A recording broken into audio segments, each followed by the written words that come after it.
Good evening, everyone. Thank you very much.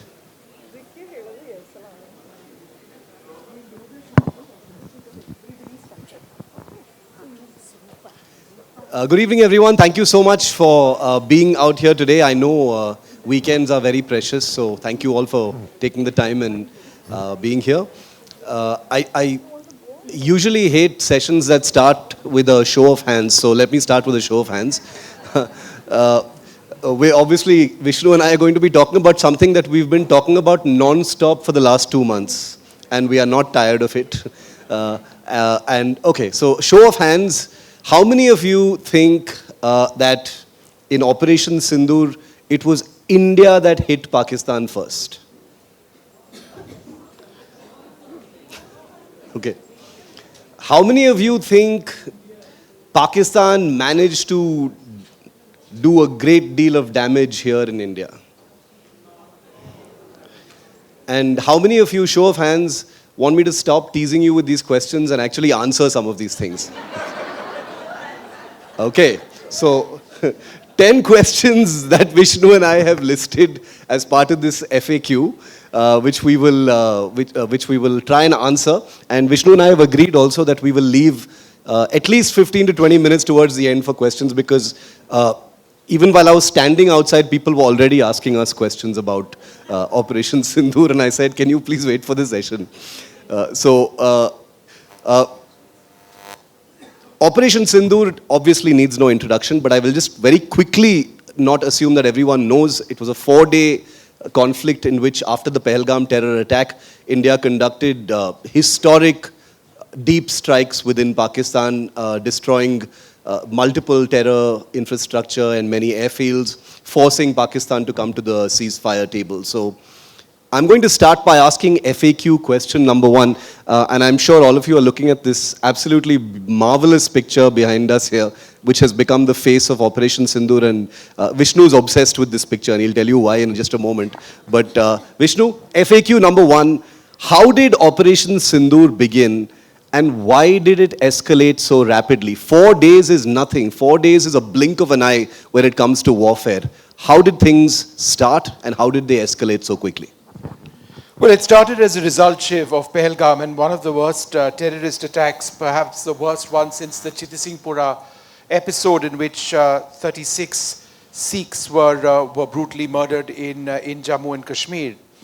Pahalgam was horrific, absolutely. 26 innocent civilians gunned down in a place which had never seen any violence. It wasn't, terrorists attacking or hitting the armed forces. It was terrorists systematically eliminating, execution style in some cases, innocent civilians. That's where it began.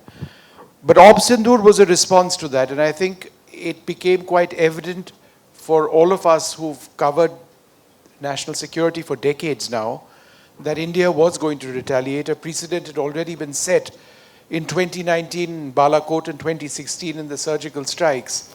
And I think we all realized quite early that it would be far more substantive than 2016 and 2019. And when it did actually take place, Shiv, you were reporting in Srinagar and other parts of Kashmir, and I was in the studio most of the time. What struck both of us was the escalation matrix. If there's been criticism of this government in the past, it has been that the strikes in Balakot didn't achieve enough. They were perhaps limited. Or the surgical strikes were even more limited. They were shallow sort of incursions into Pakistani territory, POK territory in many cases. And therefore, they didn't really achieve militarily a great deal. On this occasion, as you reported from Kashmir, and I was sort of anchoring through all of this, it struck both of us that the escalation matrix was almost unbelievable. On day 1, India struck not just a handful of terror camps in POK, we struck Muridke, we struck Muzaffarabad, we struck Bahawalpur, the headquarters of the Lashkar-e-Toiba, the Jaish-e-Mohammed, other terrorist groups. Some of these were strikes on terror camps which were just a few kilometers across, some were several hundred kilometers across, more than 100 kilometers across. For the first time since 1971, we struck deep into Pakistani Punjab. And what came after that was a fairly concerted response from Pakistan, where the matrix kept going up and up. But I think if there is any one takeaway for me, it is that India held on to the escalation matrix. When they escalated, we escalated even further, not by small margins, but by a substantial one, as we will articulate in the course of this conversation. So I was in Kashmir for 23 days, right after Pahalgam till well after Operation Sindoor. The next question that I'm asking, Vishnu, is something that we both discussed a lot, and this is a question I get a lot, is did Pakistan successfully hit any Indian military targets? Did they damage anything at all? Because, Pakistan is a country with a fairly reasonably decent military. They have an offensive strength that is not to be taken lightly. So is it possible that they hit nothing at all? And I can tell you that I traveled to virtually every part of Kashmir. Wherever I could get a tip-off about possible damage, I visited. And there was just nothing. They hit literally nothing in Kashmir. So I was in touch with our friends, our colleagues in Punjab, where there was some minor things here and there. And it was actually incredible. So we'll come to that aspect, India's air defense and how they actually thwarted Pakistan's attacks, which is actually going to be something for the history books. It isn't spoken about enough. But Vishnu, did Pakistan successfully hit any Indian military targets? I didn't see anything. So India has never been in denial of the fact that they did strike a handful of Indian bases, but the damage was not substantive. The Pakistani information network has always said that no, India has never struck anything. Images like this sort of stand to contradict that. This is an image of an Indian strike in Bholari, of a hangar which was destroyed, possibly with the Pakistani AWACS aircraft behind it. The other great rumor, of course, was that Pakistan had taken out an S-400 surface-to-air missile system. What is the S-400? Very briefly, it's one of India's most advanced systems. India has a tiered surface-to-air missile regime, as it were. There is something called an exothermic interceptor, which is made in India, an endothermic interceptor, again made in India. One intercepts targets, incoming missiles out in space. One does it in the upper atmosphere, much like the Israeli Arrow system, which we've seen in action. Then there's the S-400, which is designed to take on a range of missiles, including ballistic missiles and very fast ones. So to your question on whether they took out anything substantive, and they kept claiming that they were taking out the S-400, the answer is absolutely no, they never did. The Prime Minister, in fact, stood in front in Adhampur of one of the S-400 units. And that may have been a photo opportunity, but I have spoken to people and actual operators, and they've confirmed to me that no, in fact, they didn't. What the Pakistanis did try and do, Shiv, was make a concerted effort at taking out at least one S-400 unit. And remember, one unit is composed of radars, launchers, and other systems. And they launched missiles called the CM series missiles, or CM-400s, which are nearly hypersonic in their velocity. They travel at close to Mach 5. None of these missiles managed to strike their target. A few of them I know fell short. And the others, at least one, was intercepted by the S-400. There was likely damage caused by Pakistani drones in a handful of camps. We've actually stated that in one of our press conferences, but this was not substantive. And I think the difference in terms of the burden of evidence at this juncture lies with Pakistan. Again, we've got a lot of satellite imagery for you to take a look at. There has not been one credible satellite image that Pakistan has produced. Whatever we've seen online and on social media, in many cases, is either old or grossly photoshopped. So it is true.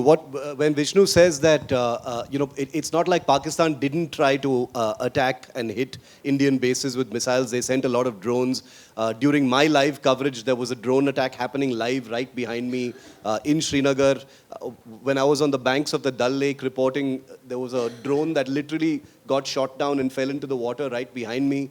So Pakistan was constantly trying to attack. But since Vishnu has put this picture up on the screen, by the way, I've known Vishnu for about 20 years now, and I haven't seen a person more obsessed with satellite imagery than him.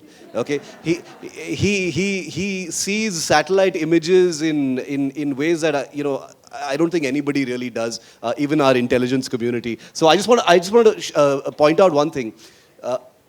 Vishnu is the kind of guy who can tell what kind of missile made this hole. Okay, so Vishnu, That's a BrahMos. that's a BrahMos missile. Okay, I have no idea how he knows this, but he knows this. Okay, how do you know it's a BrahMos? Well, if you look at the size of the explosion, and it is very large. If you take a look, for example, on the impact on the side, you can see the entire structure has been deformed. If you look at some of the other areas and compare it with weapons which we identify as not being the BrahMos, then this hit appears to be far more substantive. But I think, Shiv, what may be interesting, unless you want to talk a little bit more about this, is to pull out the first parts. Yeah, we'll pull out those pictures as well as we go Sure. on. But I just wanted to quickly say An that AWACS aircraft this- possibly inside. Yeah, so this little thing you see shining inside this hole of this hangar has become a subject of debate.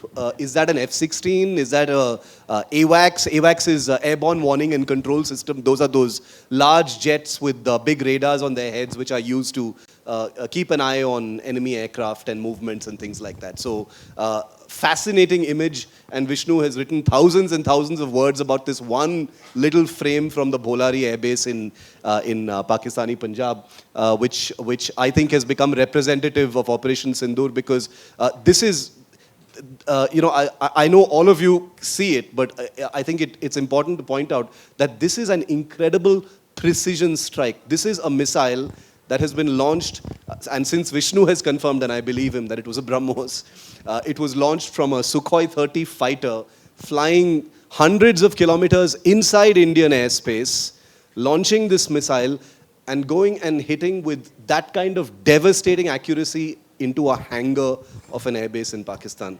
That is targeting.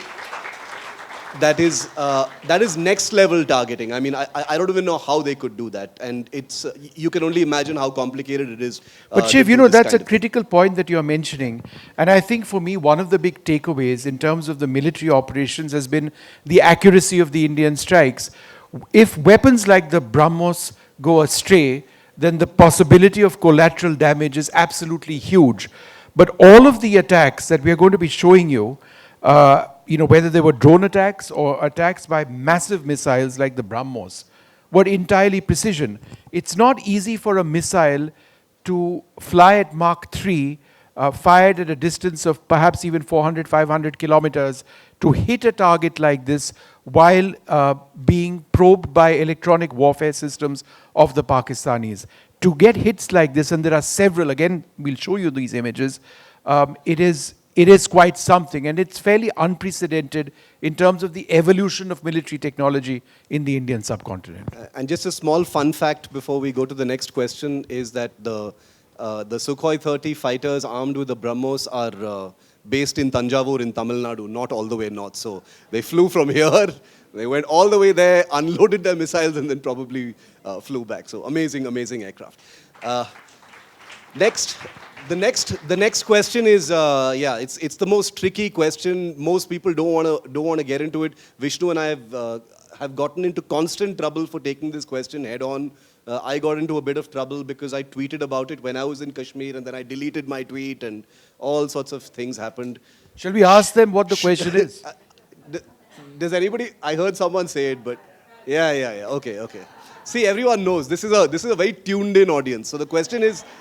The question obviously is, should there be more clarity on aircraft losses on the Indian side and on the Pakistani side? So I will first get me Vishnu into to trouble answer, first. Then I will tell you, because we disagree on this. Go ahead, Vishnu.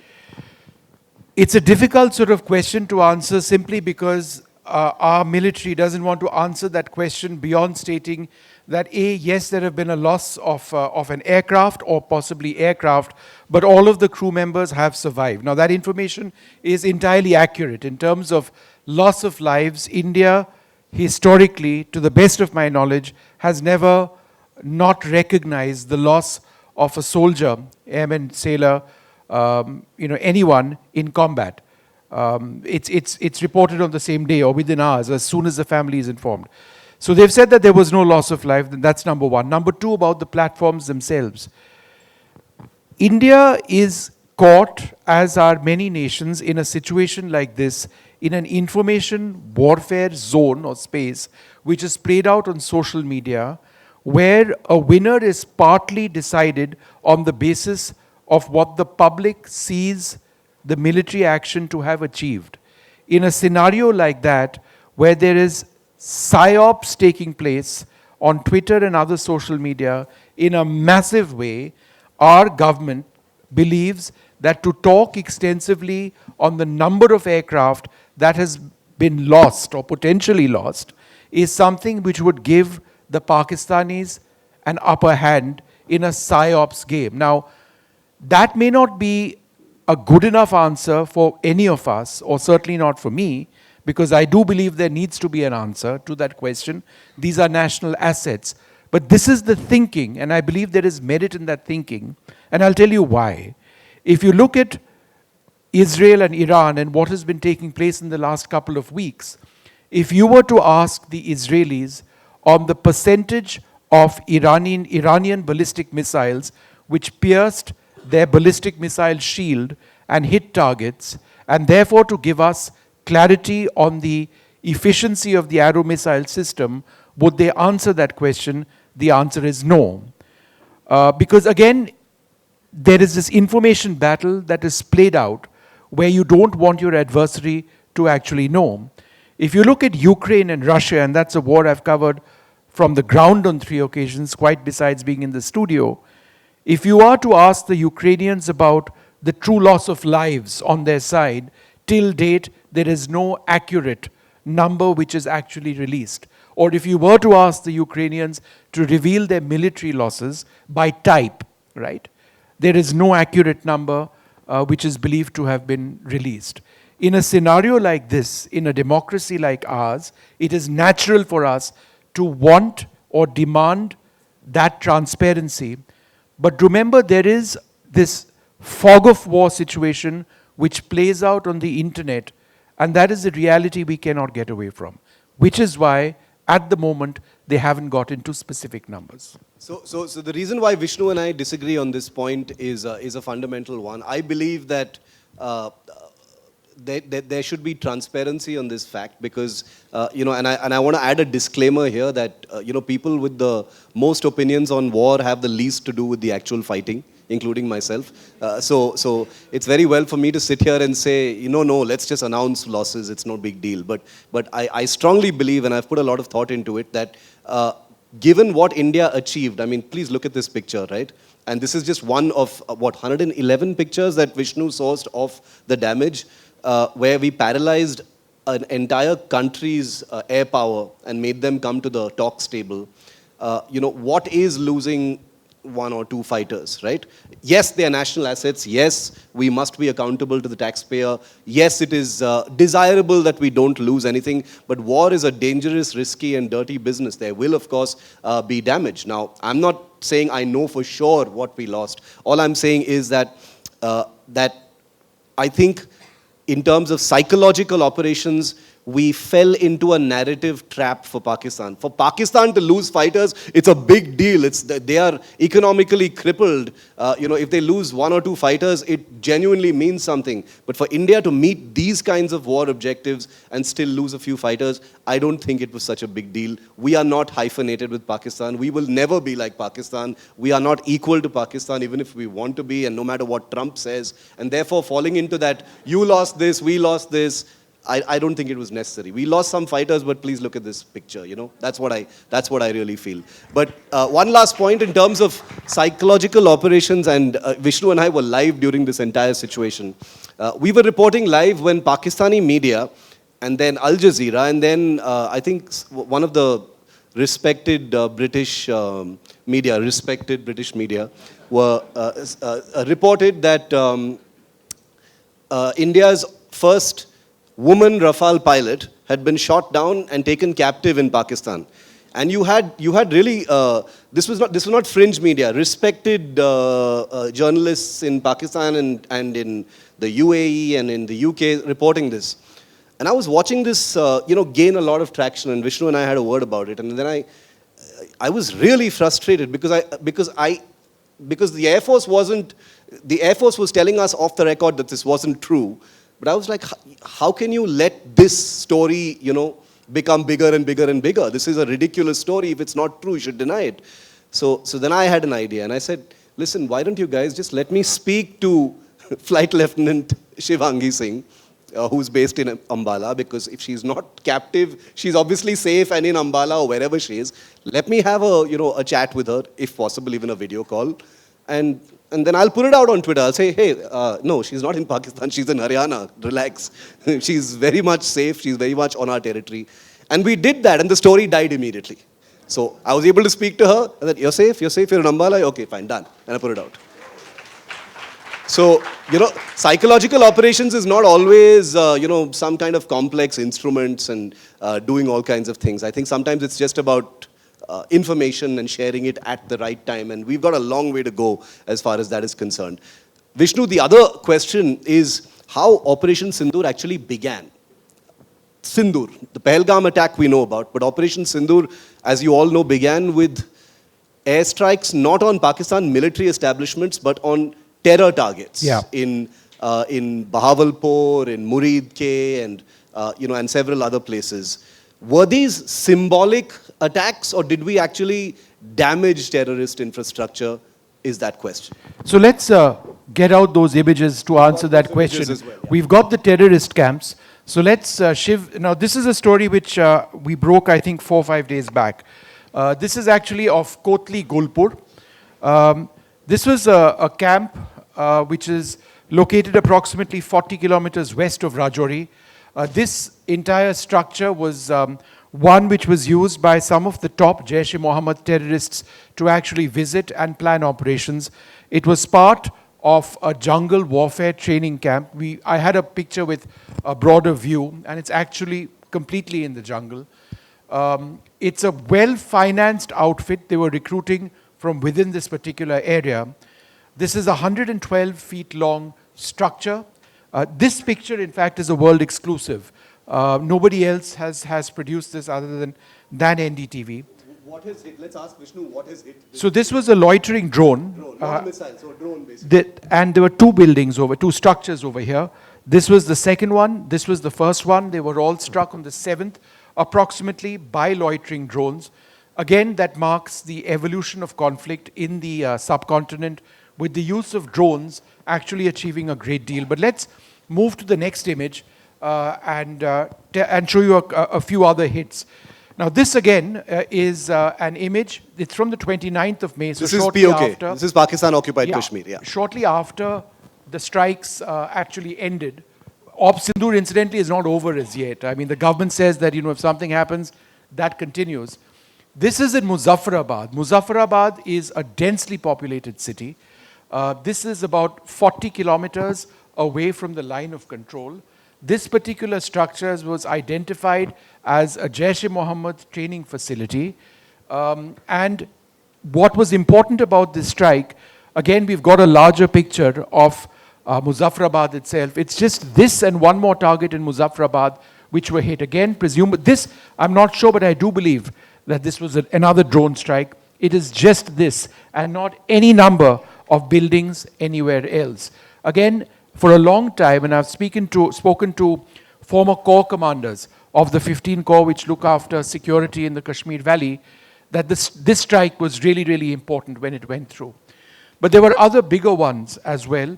If we go through the ones, Shiv, in of the air bases. Not just the air bases, the big ones in Bahawalpur and Murid. So let's change to the next picture.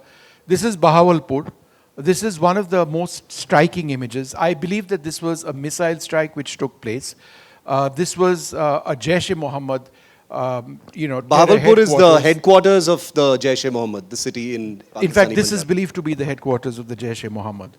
And, I mean, this was a direct strike.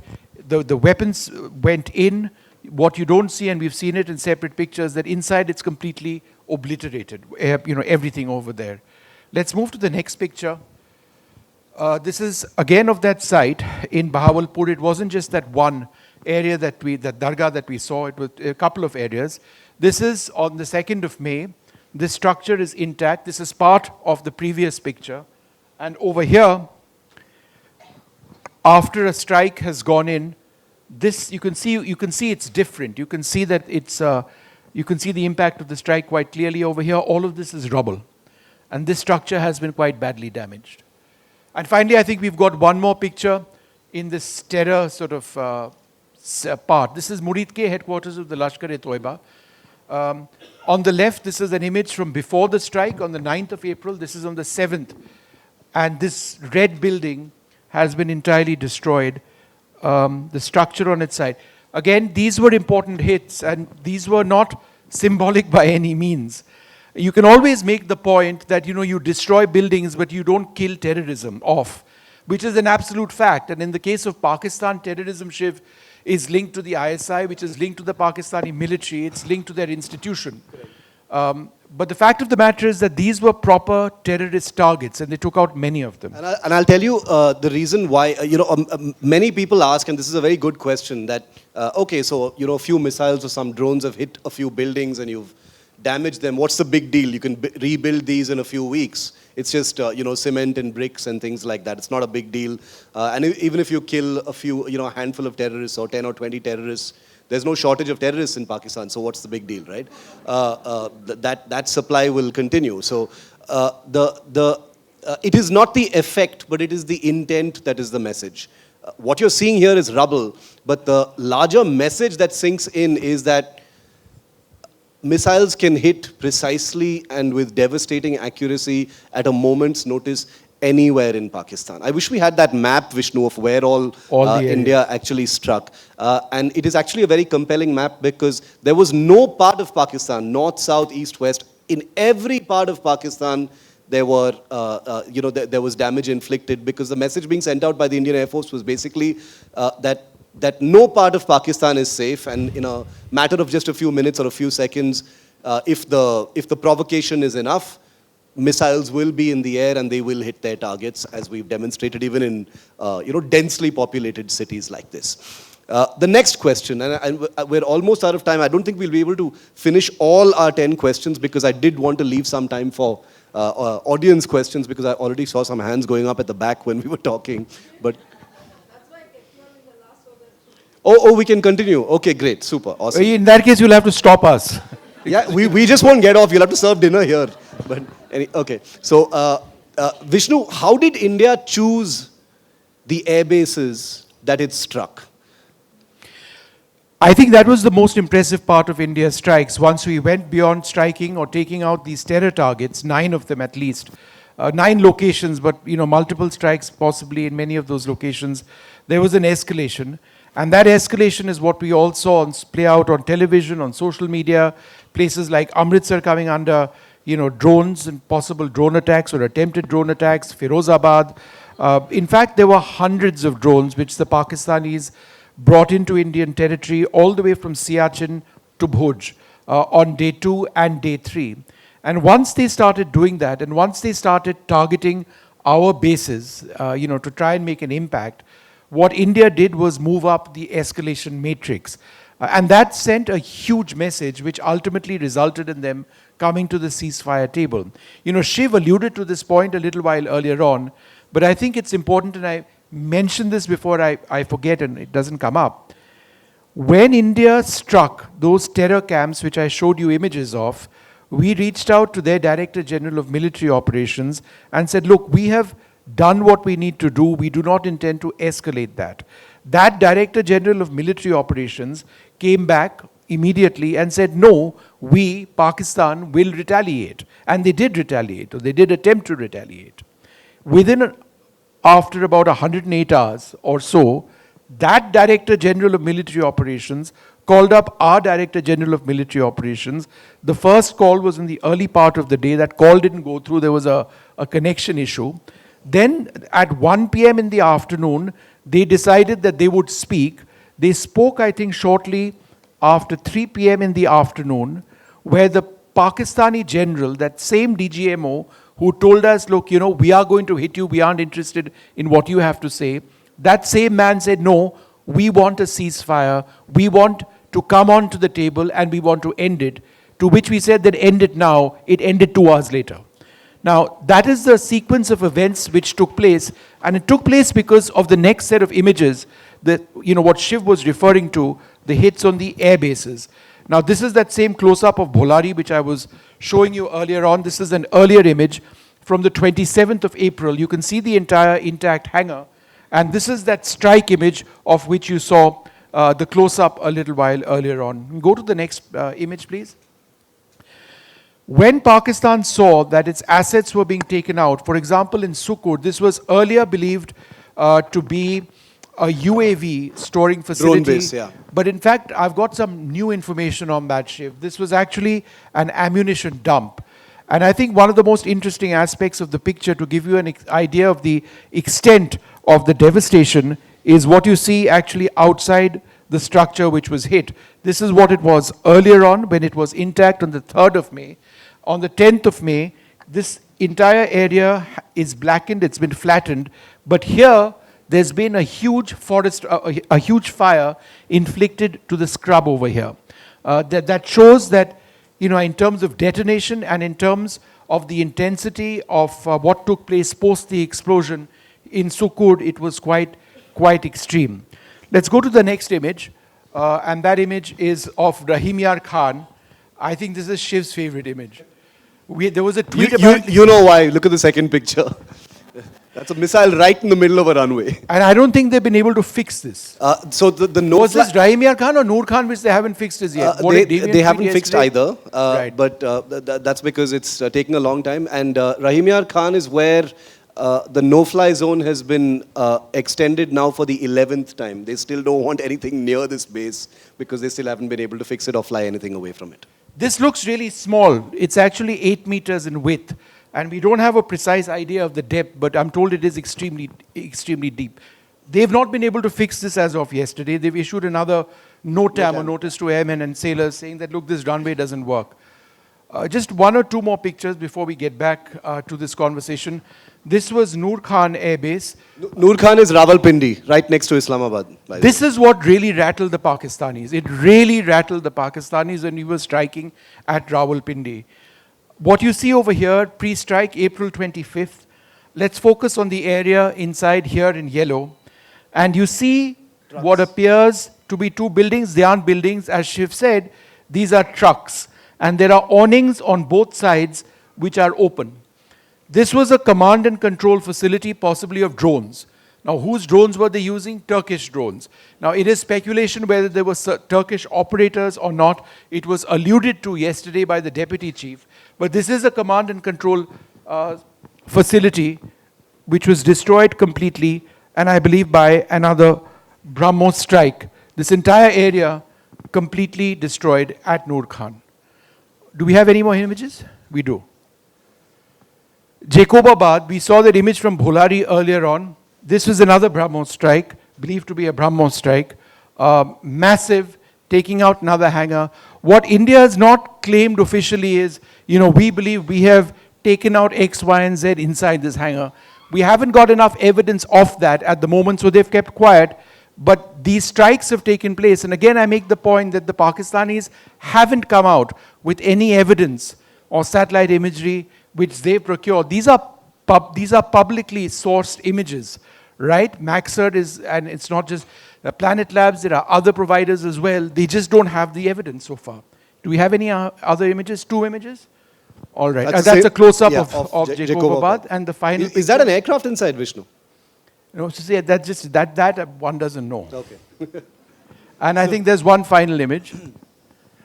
This is actually this is Murid. And this is one of the most fascinating images. To me, this is actually, after Bholari, the most fascinating image. Because this is a little hole over here. I'm not sure you can see it very clearly. Yeah, this one. Yeah. This is the hole, yeah. And it's 30 meters near the entrance of a tunnel. There are 2 tunnel entries. This is an underground base of the Pakistanis to store weaponry. This was targeted by a bunker buster or a penetrator warhead. If you compare this with the hits that that the US did on Fordo in Iran a couple of days back, it actually looks the same in terms Just of a the small impact hole itself. when centered, yeah. The weapon actually pierces to a certain depth before exploding. This entire area has been blackened, and it is believed that whatever is underneath would have been taken out. This is an extremely heavily guarded facility in Murid with checkposts. So this was and supposed to be a fences. special weapons storage facility. Now we don't know what special weapons is. We can only speculate. But clearly, the Indian Air Force knew exactly what it was doing, considering that it's got a missile right in the middle of what appears to be a circle here. 30 meters from the entry. And that hole, by the way, I mean, which looks really tiny in the satellite picture, is 3 meters wide. That's not small at all. How deep would it have gone, Vishnu, before it detonated, the missile? It would have gone more than 10 feet. 10 feet, okay. More than 10 feet, most likely. So, and the Depending on the size, on the of the weapon which was but used. we don't know how much damage was It could done be a inside. but it's- spice weapon. Okay. It could be. No, I think, Shiv, the point is we can gauge the extent of the damage done on the basis of the blackening of the structure over here. The previous image, which we aren't showing today, has this as a sort of grassy or area. It's not like this. The impact could possibly have been from bottom up in this particular case. So we've shown you, we've obviously shown you way too much of what the Air Force did. And the Air Force has never complained about that. But there is one service which is rightly called the silent service, which had a disproportionate role in bringing Operation Sindoor to an end. In fact, Vishnu broke that story just a few days ago on NDTV, and the details are absolutely fascinating. So I'm going to ask that question and I'm going to answer it because you broke the story, so let me answer this one. So this was, very few people know what the Navy did in Operation Sindoor. Most people think, the Navy was just prowling around in the North Arabian Sea and didn't really do very much. Now, the details that Vishnu reported a few days ago are absolutely fascinating because the threat of the Navy being activated into combat played a direct role in persuading Pakistan to come to the ceasefire table. Vishnu reports that on 2 occasions over those few More days, than one occasion. I'm not sure if it's 2 or more okay, or 3. So we've been asked not to say 2 occasions, we've been asked to say more than one occasion. It could be more than 2 as well. So okay, a handful of occasions, okay? Handful works. On a handful of occasions, the Indian Navy, which was deployed by way of an aircraft carrier group, which means the INS Vikrant aircraft carrier with its complement of fighter aircraft, MiG-29K fighters, a whole lot of destroyer warships, frigates, and things like that, and also submarines. All of these loaded with a lot of missiles like the BrahMos and land attack cruise missiles and things like that. They were officially put on something called a hot standby. A hot standby is seconds to weapons release. And when the Navy enters a war, the Navy is the gentle service, right? You don't see them, they're out at sea. They're always dressed in white, which looks peaceful. But if the Navy enters combat, things have really gone to the next level and you wish they never go there. So the Navy was on hot standby to completely destroy Karachi harbor, sink probably everything that was there in Karachi, and very likely target other military installations in different parts of Pakistan, which the Indian Navy was fully ready for. Now, this is frankly quite a terrifying prospect because it basically means that the Indian Navy, which was stationed in the North Arabian Sea with all these missiles on hot standby for launch, with their targets, with target information loaded into each weapon system, with all the intelligence ready, everything set, and literally just the proverbial trigger in each, commanding officer's hands in their war room to launch those weapons. And then they were told to stand down. Because Pakistan, obviously, by way of intelligence, realized that, look, if we escalate this further, then not only is this going to happen, but they're going to come at us in Karachi as well, and that we cannot afford. If they bomb Karachi, like a 10x what happened in the 1971 war, Karachi Harbour. that is going to be, it's not going to be a nice day for anyone, right? The Indian Navy's ships were threatening to do that. So that is the incredible value of deterrence. Winning without firing a single bullet. Point number 2. And this is amazing, and Vishnu has seen these images, but he didn't bring those images, so I'm very angry with him for this. But he's seen it, so he's lucky to have seen it. But Indian Navy fighters were in the air, prowling in the North Arabian Sea, in the air, all the time on combat patrols, so effectively that Pakistan Air Force and Navy aircraft weren't able to fly over the ocean at all during Operation Sindoor. They were not able to even leave, flying over land. And on one occasion, a Pakistani maritime patrol aircraft was sort of spooked by an Indian Navy MiG-29K fighter. It was apparently within a few hundred meters of each other, where I wish we could get some of that audio between the pilots, but I guess we won't. But safe to say that the Indian Navy had the entire Pakistani coast completely locked. The Pakistan Navy was unable to do anything. And this is not chest thumping, these are all facts. They were simply unable to do anything at all in the Arabian Sea. And that, in my view, must have played at least a 45 to 50% role in that last crucial day. Which is that the assurance that phase 3 of Operation Sindoor would be so unthinkably destructive that Pakistan says, let us stop now. We can't lose anymore. Okay, they're hitting us wherever the hell they want. We are unable to get our aircraft in the air. Our air defenses are don't work. Our Chinese weapons are crap. Which brings me to my next question, which Vishnu will answer. Which is, how good or bad were the Chinese weapons? Now look, this is a very serious issue. It's easy for us to sit here and say, oh, all the Chinese weapons failed. Of course, that's not true. It's not like Chinese weapons are junk. Some of them are. And many of them clearly failed to do the job that they were supposed to do for Pakistan, which is to prevent complete military defeat and a ceasefire not on their terms. So how good or bad were the Chinese weapons? And the reason this is a good question is, I don't know how many of you tracked the news as closely as to see what broke on the news yesterday. The Deputy Chief of the Army Staff of India put out, he said in a speech yesterday that Pakistan is basically a weapons laboratory for China. And that China, rather than fight India directly, and it's learned a bitter lesson in Ladakh, it doesn't want to get into a full-scale warfare, is, the phrase he used, Vishnu, was trying to kill with a borrowed knife, which is use Pakistan to use Chinese weapons to hit India so China can learn about whether Chinese weapons are useful, do they have good quality, do they not, and if that was the case, then it's really bad news, because that report card looks terrible. Looks like my 7th standard report card, actually. So Vishnu, how good or bad were those weapons? No, I think the Indian armed forces are not under any illusion. When you talk about Chinese weapon systems, they realize that there has been this incredible improvement qualitatively and quantitatively in Chinese weapon systems.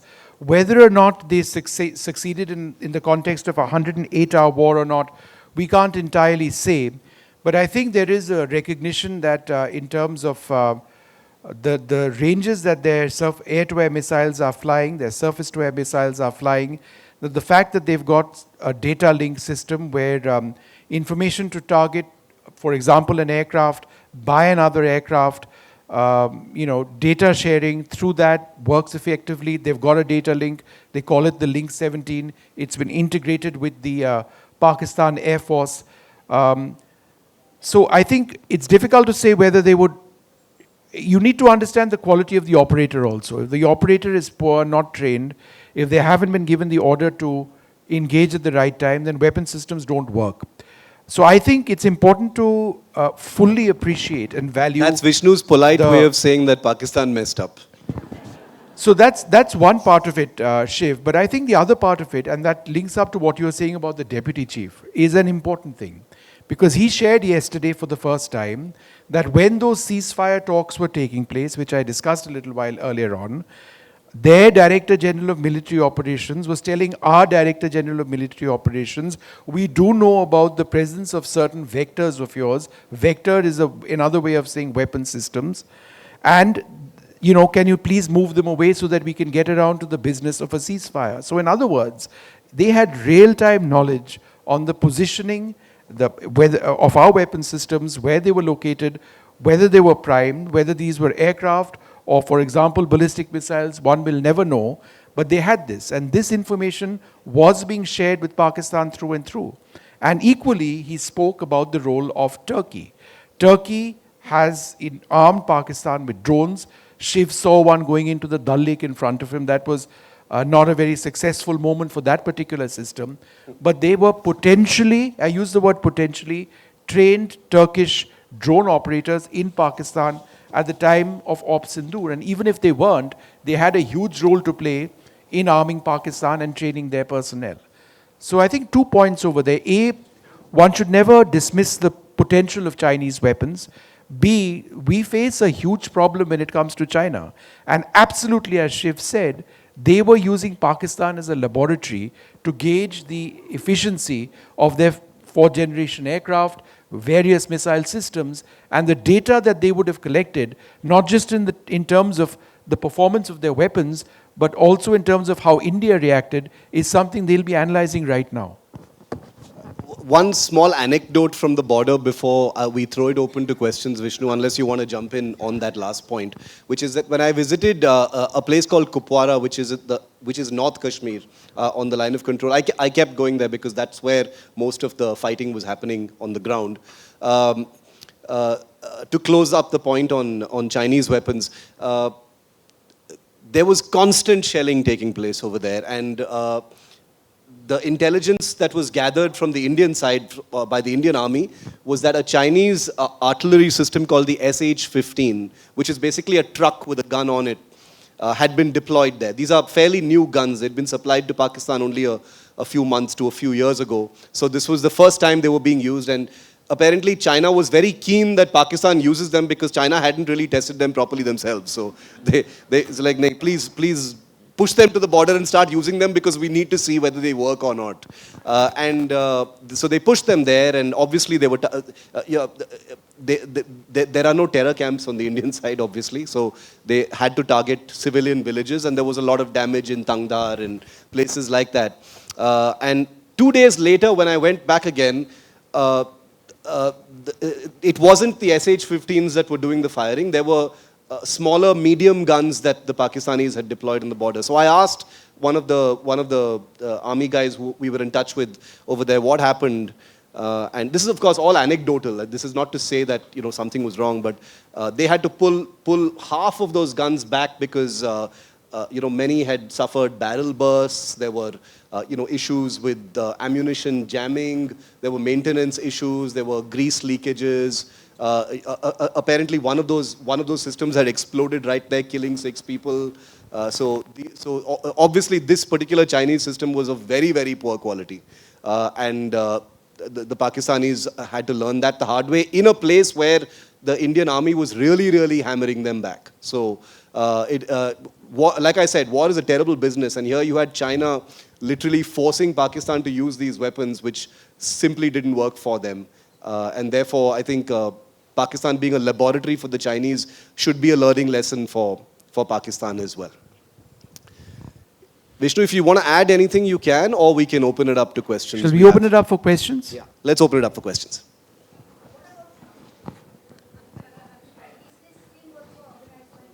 Which? The war or the ceasefire? Or this session? No, he had nothing to do with anything. Except probably some of his American fighters which were destroyed there. Yeah. I've actually filed a Freedom of Information Act petition, legally vetted in the United States, to get information on whether during Operation Sindoor there were any Pakistani fighters, namely F-16s, which were destroyed. They've not denied it, Neither have they rejected my FOIA application. They've just directed me to others in the US administration. I'm awaiting a response. You'll probably get a response saying F-16s have not crashed. Yeah. My friend Kavita and I just noticed that we had Shiv Brahmos and Vishnu on stage. 1 second, can you go ahead? Yeah. As- Go ahead, sir.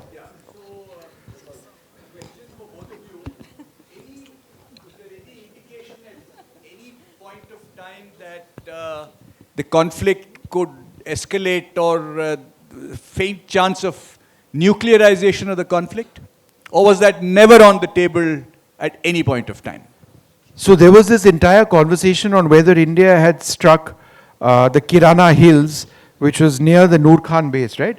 Where apparently deep inside that hill, Pakistan stores its nuclear weapons. So the Indian Air Force, our Director General of Air Operations, clarified that that was not our intention. We were not crossing that red line, and there was no Indian strike which took place over there.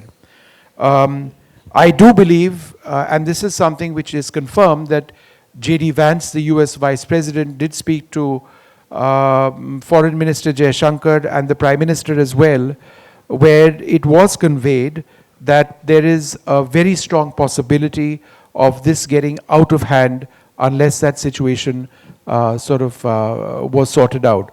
I would like to add that at no stage, according to my information, did America bring in trade, which has been reported, which Trump claims that, I got them to stop fighting or we'd stop doing trade That with all answers of your them. question. That never happened. Yeah, Trump had nothing to do with the ceasefire. Hello. Sorry. And also, just to close that point to Arun, in terms of nuclear weapons readiness, in any escalation situation, I imagine both countries would have had some elements of their nuclear armaments, at least, in a higher state of readiness. Certainly India did. Yeah, so what is the role of the BLA in this whole thing? Is there a role? And Of the? BLA, Baloch people, because simultaneously there were news of them either attacking or getting attacked, or you think, is there a connection there? There is word that the Pahalgam terror attack itself was possibly perpetrated as a way to sort of consolidate and galvanize the Pakistan army at a time when it was being battered from all sides, whether it was AFPAC, whether it was Khyber Pakhtunkhwa by the Tehreek-e-Taliban Pakistan, whether it was Balochistan, where they lost, 120 soldiers and officers in the last 60 days. So I think it was a very low moment for them. And if you remember, Pahalgam happened just a couple of weeks after General Asim Munir. He's not a field marshal, he's a general. General Asim Munir's absolutely horrible speech, the most unbecoming of a military personnel, but that's Pakistan. So yes, absolutely. I think the fact that the Pakistan army was looking really, really bad at the hands of the Baloch people was part of it, I think. My compliments to both of you for an excellent presentation. I'm Jai Prakash, former Chief PR of DRDO. I'm proud to say that our indigenous all efforts have materialized now. And when you say that Chinese tried on the shoulders of Pakistan soldiers, why can't you say that our own efforts over the decades on the indigenization, drive, our own products have proved successful in this war. That picture, sir, that was a BrahMos. That's a BrahMos. That's made in India. Yeah. I would like In fact, made in Kerala, by the way. Sir, I would like to hear from you that made in India, No. designed and developed by You India. won't No, just- everything that we've said is I expect that you could have told like No. So, we won't be pushing the jingoism card to a point, but just so that you are reassured, there were multiple Indian weapon systems involved in these attacks, which did phenomenally well. Our air defenses were monitored in the sky by Netra. We had a surface-to-air missile system called the Summer at the low end. We've got the Akash, which was deployed as well. We've got radars in our Netra AWACS aircraft which were deployed. Several drones, including drones which were originally of Israeli design, are now manufactured in India. They were involved in loitering drone attacks.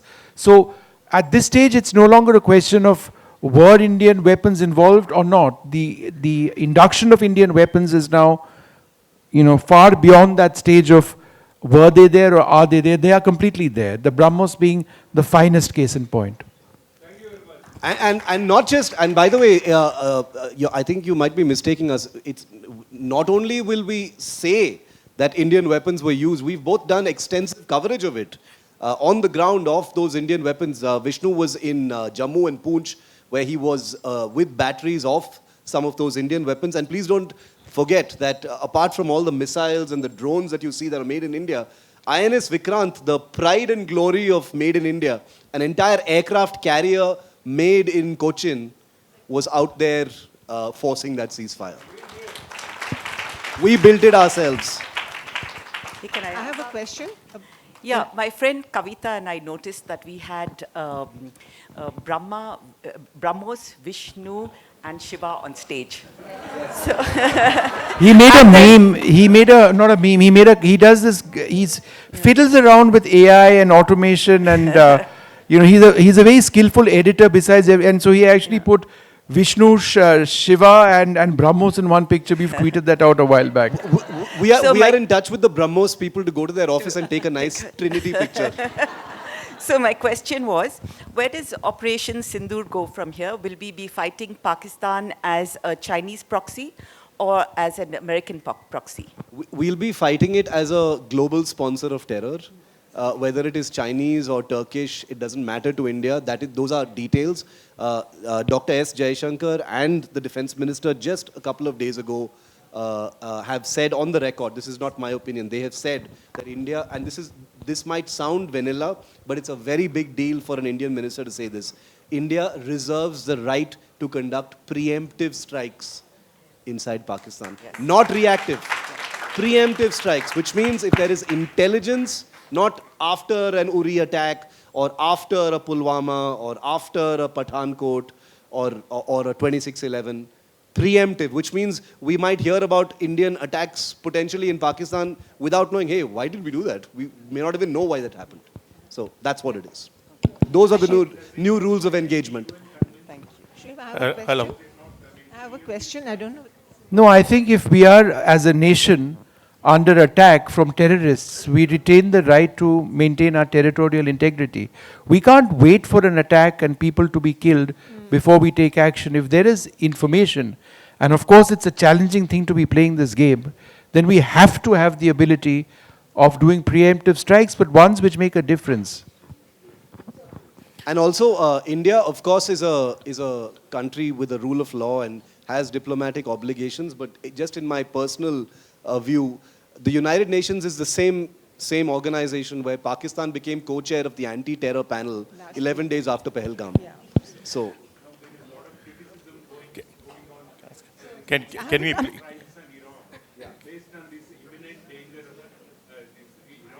India has drawn a line in the sand as far as the rules of engagement on terror are concerned. And it, I think, has demonstrated, even though it has reached out to countries to argue its case as to what these preemptive strikes could be about, I think India has been very clear that it is no longer business as usual. We will treat terror as an act of war, and that's a real thing. Or even the threat of terror. Yeah. So an act of terror will be treated as a statutory act of war by the Pakistani state, not by terrorists. Can you get to the question answer, please? Shiv, I have a question. So we'll come to you next. But go ahead, sir, and then we'll come to you. Yeah. Okay. Just right after you. Thank you very much for the excellent explanation. We were glued to the TV for 4 days during that time. And my question is very simple. We have heard a lot about Indian Air Force action here. What was the role of ISRO and other organizations giving the particular locations for these attacks? So I could tell you, but then I need to shoot you.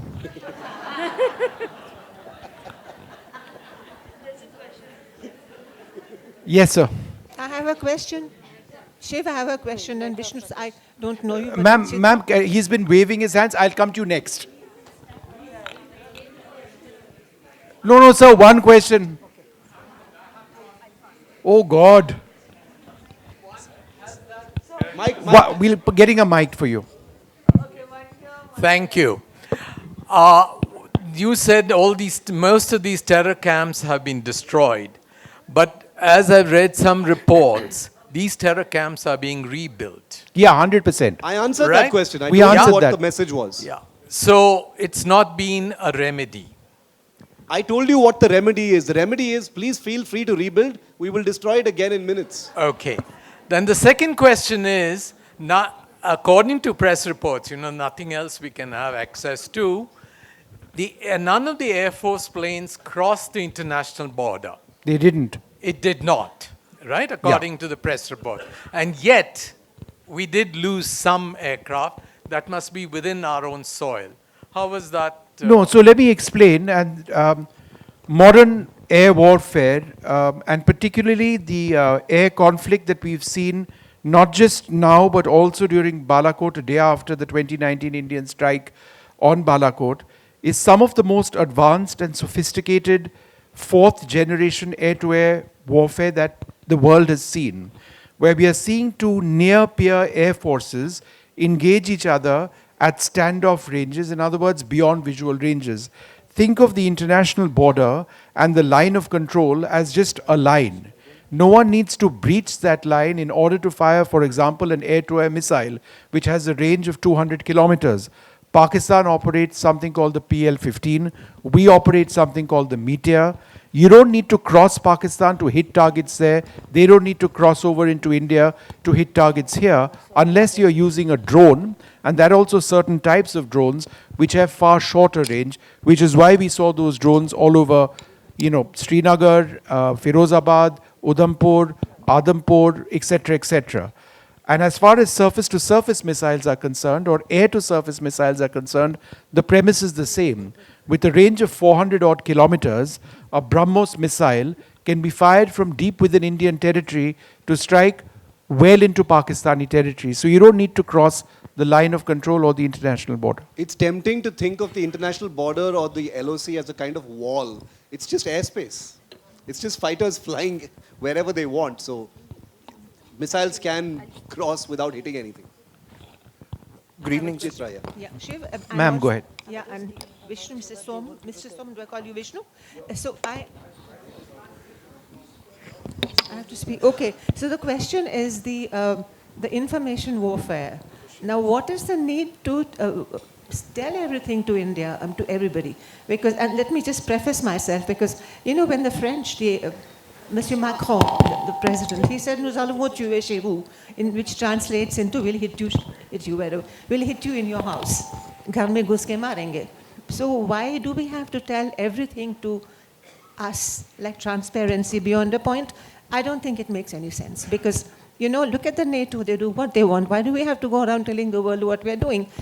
Please, expand on this, because as a journalist, I find this not necessary. I think the government agrees completely with what you're saying, and that's one of the reasons why so much specific information has not come out, because it is precisely that this is a live combat situation where literally missiles are being fired and aircraft are taking off. So where is the need for transparency right now? Because sharing information at that point has operational consequences, obviously.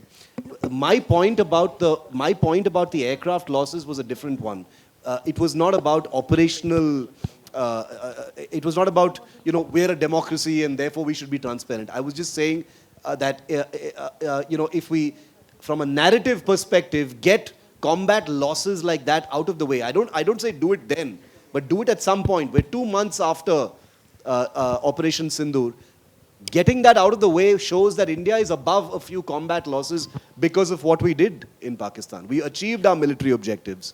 We sent them a message. Why do we have to be bogged down by someone, being scrappy about, hey, look, we shot down some of your fighters? It's no big deal. Good evening. Yeah, please continue. Yeah. Yeah, evening, please sirs. go ahead. Yes, so my question is a little connected to the previous one. It's about live coverage during operations. So on one hand, yes, we do want the public to know what's happening, that there's a war going on. But on the other hand, are there any limits that need to be exercised, keeping in hand that we do not want to compromise operations? So does live coverage really need to happen? No, it's not live. It's always deferred. It's already- We are now okay. careful about that. There are Ministry of the government guidelines, Information and Broadcasting Ministry guidelines on visuals, and so what you saw, in fact, we put out our supers also saying, graphics also saying deferred visuals. So in all cases, those were, in some cases, 15, 20 minutes delayed minimum? And I can also just add to answer your question. I have covered 2611 and I've covered Operation Sindoor. The one thing I've learned is that I don't speak for all media. Okay, I speak for myself, I speak for Vishnu, and I speak for NDTV here, which is that we are the only. And I promise you, I'm not saying this because we belong to NDTV, but we were the only channel not putting out absolute rubbish like Indian tanks have rolled into Karachi, or Asim Munir has been arrested, or that 15 Pakistani fighters have been shot down, or that we've taken somebody hostage in Pakistan. That was being literally reported by respected news channels, right?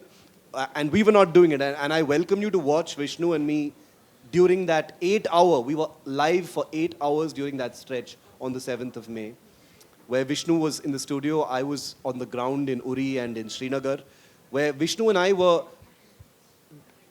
practically doing a live fact check of what people were putting out there, which was total rubbish. I got a text from my university classmate from Pakistan, in the UK, who lives in Pakistan now. He texted me while I was in Srinagar saying, "Hey, your tanks have not rolled into Karachi, bro. Like, what are you guys reporting?" And I said, "That's not my channel," right? So, and I don't think you, a Pakistani, should be texting me right now while I'm in Srinagar. But yeah, so we are very careful about these things, and you're right. It has operational consequences, like we've seen on some previous occasions. Okay, good evening to both of you. I have a small question. Both the DGMOs spoke, a ceasefire was announced, isn't it? It's correct, on 10th probably.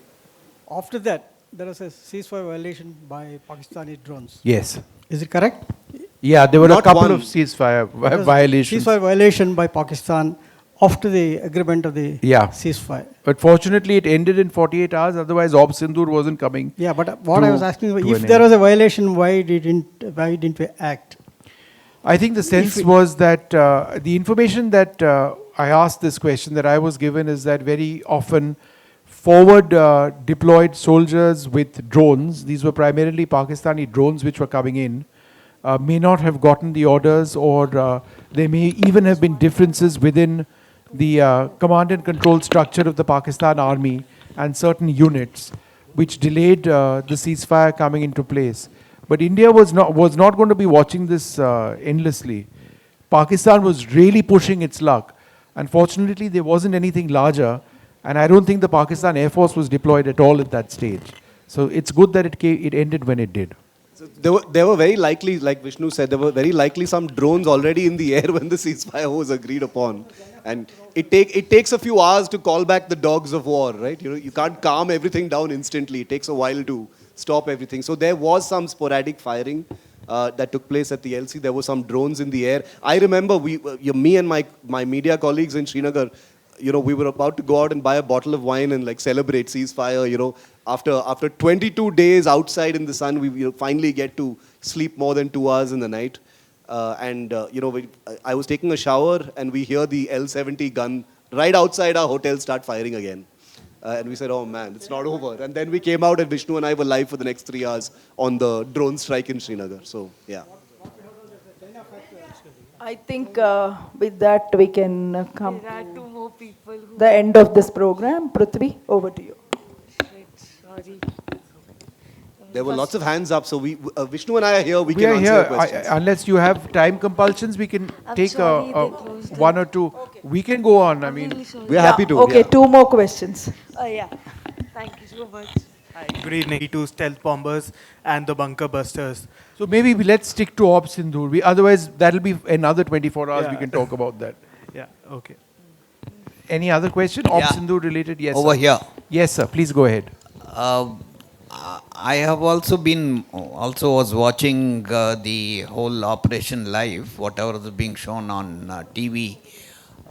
One thing I noticed was that the DGMOs, both Army, Chief, Air, and the Naval, and the two ladies who were asked to speak, was, I think, a very good act of going against the information warfare, because they were very transparent, and some of the images which you showed were shown by them also at that time. Don't you agree on this? Because they did it So for I'll tell you about why- 2 sessions or so, Yeah. also after that. No, it was great that we had. Look, women are fully integrated into our armed forces now, finally. There needs to be a great deal more. Just yesterday, the first woman to potentially become India's first naval carrier fighter pilot was commissioned into the fighter stream. She's cleared her preliminary training on jets. But the difference between the images that you saw over here and what was broadcast is that these are very high resolution images which the government didn't broadcast. They did showcase some there was never a photograph as clear as this. And I think, we were talking about ISRO. My standing grouse is that there needs to be Indian imagery satellites which can release imagery of this resolution out to the public as and when it's required. This is not even a military grade image, right? A military grade image, you go right into the roof, which is not what this is. But what we saw were far inferior pictures, but we did see for the first time videos of drones going in and strikes being conducted. But it did make the point quite effectively that, look, we've hit your targets and here's the proof. I have a question, please. Yeah, go ahead, sir. As a citizen of India, we are very thrilled at your narrative. We feel that we have won the war. How does a common Pakistani feel? What is the information he gets? Do you have any idea? What's his perception? I love that question. So first of all, this was not narrative. These are all facts. I actually dislike the word narrative very, very much. So none of this was narrative. These are all facts. These are verifiable. And one important thing that Vishnu said is these images are not even Indian images. These are international images. So nobody can say, oh, these are Indian satellite images, therefore you can show what you want. These are independent satellite images by Maxar, which is one of the most respected, it's an American company, European? It's an American company. Satellite company. So there's no narrative. I love how an image can destroy all narrative. Just look at this picture, right? The common Pakistani, look, I think that Pakistan as a society and an economy, the leadership still believes that they can pull the wool over their eyes. You had Shahid Afridi taking out a Vijay Yatra after 21 airfields were bombed, right? You had hoardings all over Pakistani cities about this Operation Bunyamun Marsus, or whatever they were calling it, being their greatest military moment since the 1965 war, for some reason, which they lost, by the way. They had their army chief promote himself to field marshal. They had exchanges of mementos to commemorate their great strikes on India, and they mistakenly used an old picture from China instead, and ended up looking really stupid. So narrative is a very, very big deal in Pakistan. Managing, domestic sentiments and domestic perceptions, jingoism. I think it's a much more black and white thing in Pakistan than it is here in India. I mean, Pakistan is also a sort of noisy country, very much like we are. But I think we are a little bit noisier, so narrative doesn't really work very well over here. Plus, you have people like us to bust narrative. We were also told that India blinked first. And no, India didn't blink first. No, that's the narrative of the Pakistans. So their narrative is that we lost. They've got an air marshal who day before yesterday said that they have struck more than 20 Indian air bases. And yet there is not one image which has been produced. We go around asking, and we have to report if there have been massive hits on Indian bases. That's just not happened. It's not.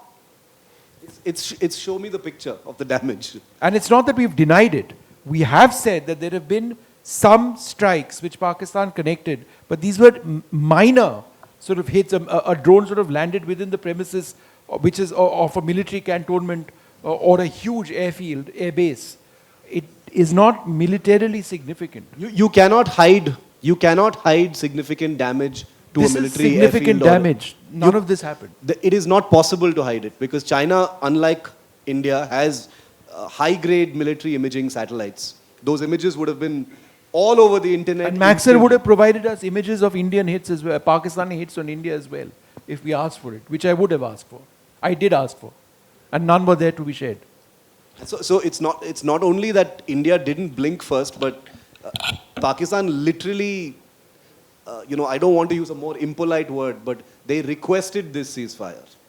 They said, no, this needs to stop right now. So there's no question about who blinked first. Thank you. Should not have stopped. Again, it's a complicated it's a complicated issue which I think people feel emotional about. This was something that was the impulsive emotion of many saying, why did we stop the war when we had our knee on their neck? Why didn't we finish it off? Why didn't we go and get POK? And with the greatest of respect to, we are a very emotional people, and I accept that. But this is war. Okay, and India, like Vishnu said right at the start, the intent was never about escalation. The entire point of Operation Sindoor was punitive strikes in a contained manner. It was not about we're going to take this right to the end and no matter what comes at us, we're going to escalate and escalate and escalate and escalate and it'll go nuclear. We are dealing with a country that has nuclear weapons. There was a certain extent to which this war could have gone. And I think what India did incredibly well, remarkably well, is to, as the Prime Minister said, call out Pakistan's nuclear bluff. Its nuclear blackmail bluff, which is that India will not act against you because you have nuclear weapons. We've demonstrated it with all these attacks. And therefore, the point was never to go and get POK. It was never to be about, a large-scale, full-blown war. India would have waged that war if it was pushed into it. But before that could happen, Pakistan buckled and blinked. So we answered that question. You didn't hear it. So Vishnu, you want to answer that again, or should I just summarize your answer? No, I answered that question at length. The government has not denied that we've lost, an aircraft or aircrafts. What they have said is that all our pilots have walked back. I mean, not walked back, they're fine. And I've corroborated that. They are fine. But beyond that, for various reasons which I outlined earlier on, partly to deal with information warfare and the nature of how this is all perception management at one level, they haven't gotten into the details. We can debate the merits of that position later on. From this picture, you can tell that Pakistan lost at least one aircraft. So one other question from my side. Aftermath of Operation Sindoor, one does get a little bit of a feeling that the military victory, in a sense that we were able to demonstrate, is not translated too much into the diplomatic space. If you see it as a continuum, it would appear that we are somewhat isolated. I mean, Pakistan now being sponsored as the chairman of a task force, then they're heading to Afghanistan. There's not too many countries that have said, or anybody I can think of who's unilaterally condemned. Apart from Israel. Israel is the only one. Yeah, the only one. So what's happened now is one doesn't get a very clear sense that this is really part of a broader consensus that we've been able to build. I think on the other hand, Pakistan has very strong support from China. They're certainly supported by Turkey. Now we've got inimical neighbors. Actually, Bangladesh is now changed. So I think we are in a somewhat different flux from a geopolitical standpoint. No, you're absolutely right. I agree with you. Yeah, you're absolutely right. I think most certainly no comparison in terms of the clarity of what India achieved militarily.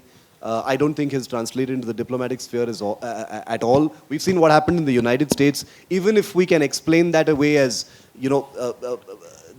America's sort of perverse and ironic relationship as far as Pakistan is concerned, is something that could explain it. But even so-called all-weather friends like Russia, which had these wishy-washy things to say, the other countries which are supposedly good friends of India, including France and others, pretty much basically just hyphenating India and Pakistan. Both of you should calm down, and not unequivocally condemning terror.